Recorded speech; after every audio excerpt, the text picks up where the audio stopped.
ওয়ালাইকুম, শুভ সকাল। ফার্মের মুরগি তো অনেকভাবে খেয়েছেন, এভাবে একবার খেয়ে দেখেন, ইনশাল্লাহ এর স্বাদ কখনো ভুলবেন না। আর অবশ্যই ফার্মের মুরগি ওভারকুক করতে যাবেন না।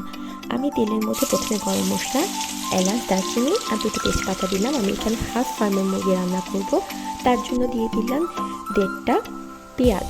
এটা মাঝারি সাইজের 1.5টা পেঁয়াজ একদম মিহি কুচি করে কেটে নিয়েছি। সাথে দিয়েছি কয়েক কোয়া রসুন, সাথে দিলাম 1 টেবিল চামচ আদা, 1 টেবিল চামচ রসুন। পেঁয়াজটা অবশ্যই ভালো করে ব্রাউনিশ লাল করে ভেজে নেবেন। তারপর আদা রসুনটা একটু ভেজে নেবেন এবং সাথে একটু পানি দিয়ে ভালো মতো কষিয়ে নেবেন। নেক্সট স্টেপে যখন আদা রসুন থেকে এইভাবে তেল উপরে চলে আসবে, তখন দিবেন লবণ, হলুদ, মরিচ, কারি পাউডারটা অপশনাল, যদি কারো বাসায় না থাকে আপনারা স্কিপ করতে পারেন। আর অবশ্যই দিবেন সামান্য জিরা পাউডার। কেউ চাইলে বাসায় বেটেও দিতে পারেন যদি বাড়িতে না থাকে।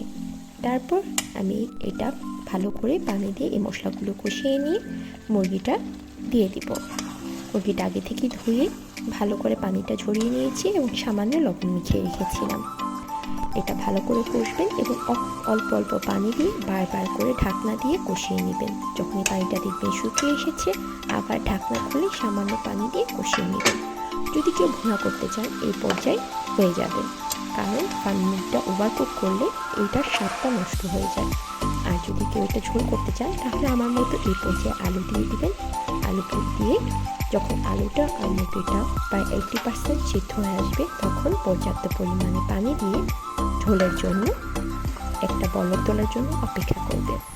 এই তো বলক যখন চলে আসবে, তখন টেস্টি জিরা পাউডার দিয়ে, ভাজা জিরা পাউডার দিয়ে মুরগিটা নামিয়ে নেবেন।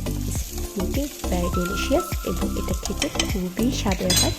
অবশ্যই বাড়িতে ট্রাই করবেন। ধন্যবাদ সবাইকে। Tata, bye bye.